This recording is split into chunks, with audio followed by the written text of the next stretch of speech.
Welcome back to Today in Atlanta Sports. It is January 25th. I am your host, Chase Earl, joined by my co-host, Alex Lord.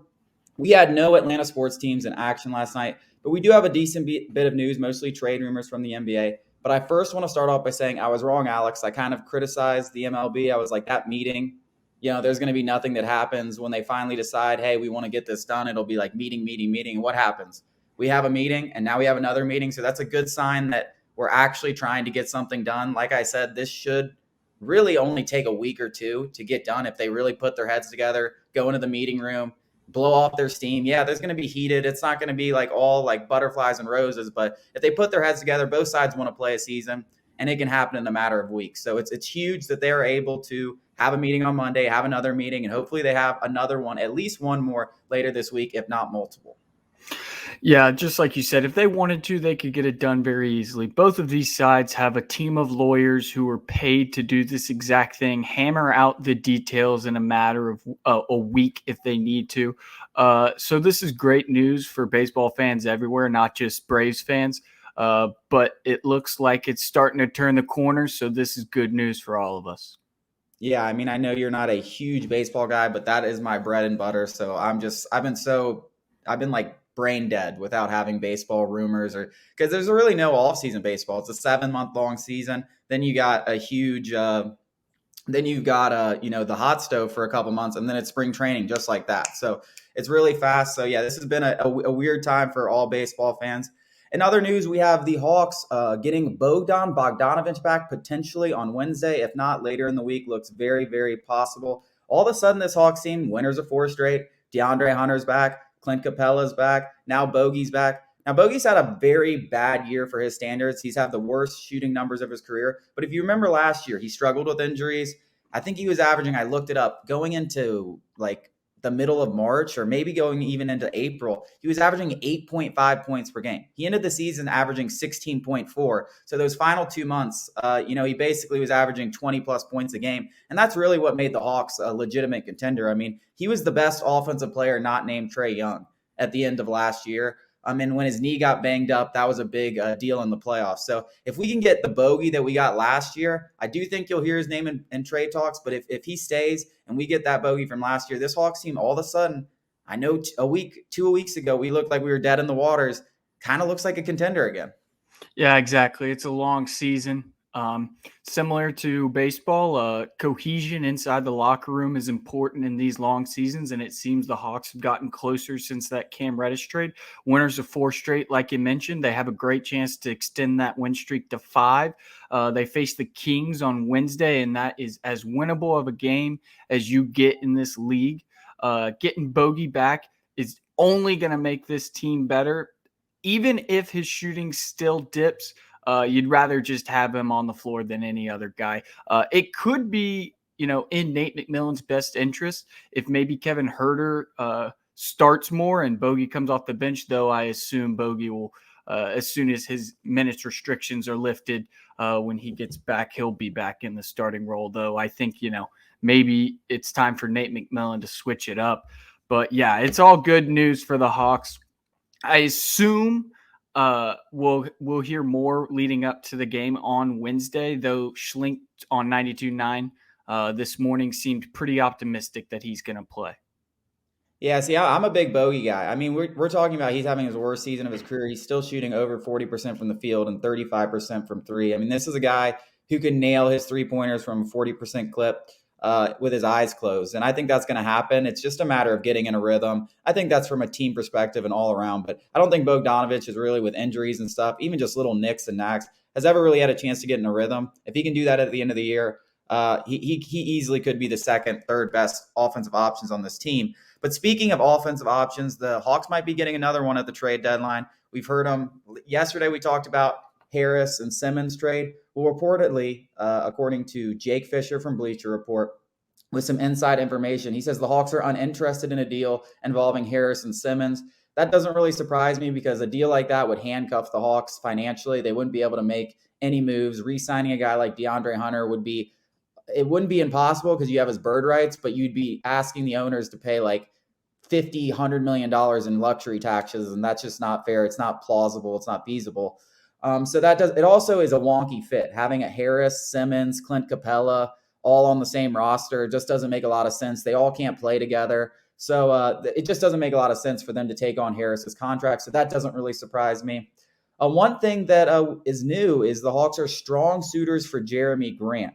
Now, Grant is a guy a couple years ago we had some interest in free agency. He goes to Detroit and he breaks out. I mean, I don't have his stats right in front of me, but I think he averaged around 25 points last year. He might even have been an all-star. Those numbers are, I have to assume they're down, but they're probably around the same. I mean, if we have a lot of interest in him, but the guy's an actual legitimate scorer. So adding him to the wing with DeAndre Hunter, that's a pretty, and he's a good defensive player, very good defensive player. So that's probably something why the Hawks are looking at that. Better playmaker than John Collins, but another report from him is John Collins is becoming more available in talks. You have to think that he's probably the main piece going to the Pistons if they do bring Jerami Grant over to the Hawks. Yeah. He's shooting just over 30% from three, which isn't encouraging, but that's, But what was he below. last year? Probably like Yeah. 38. Yeah. So last year he was 37, which is up from his career average. So positive regression seems to be in line. This guy's a 6'8" small forward or power forward. He has that ability to play the 3 or 4.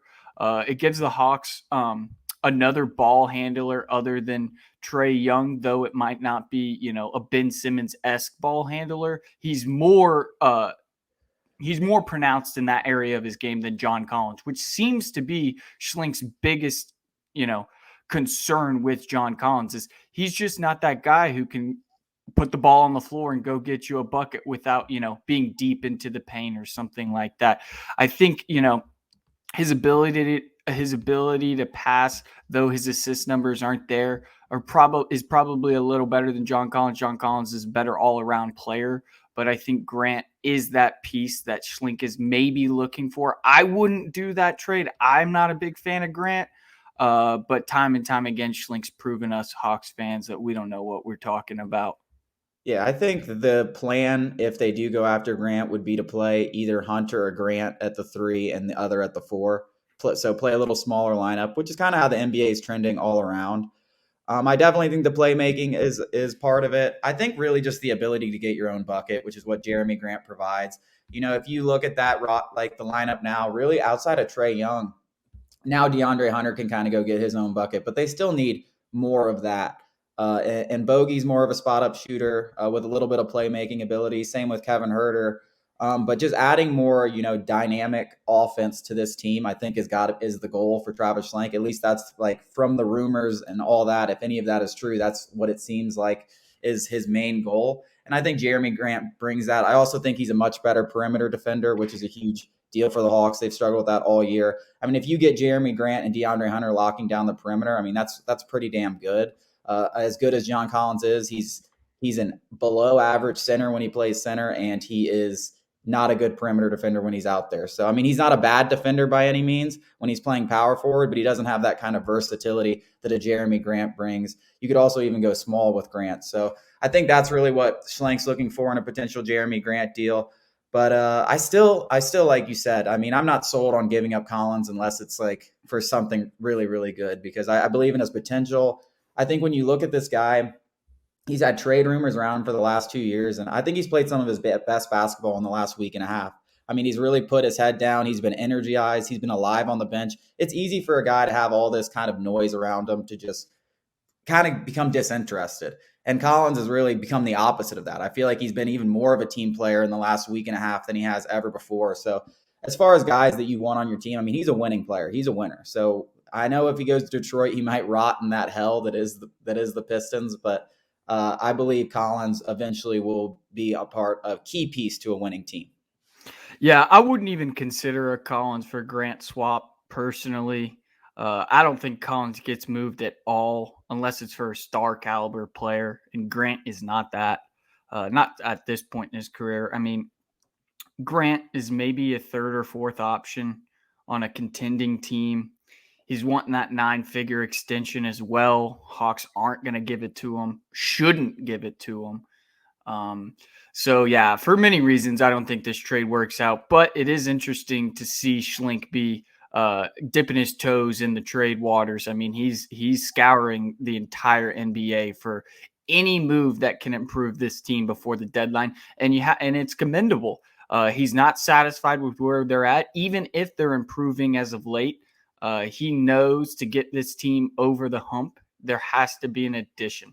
There can't this team, as it's constructed, isn't going to win a championship unless something crazy happens like the bubble again, or a bunch of Eastern Conference teams go down with injuries. It's just not possible with the way the roster's constructed at this point. Yeah, but if they do, maybe we're spitballing wrong. I mean, maybe John Collins and Jerami Grant swap isn't at all what's being talked about. Maybe we're talking about a couple first, or like a Kevin Herter and a first round pick for Jerami Grant. If you talk about that, then you're getting really a premier 3-and-D guy.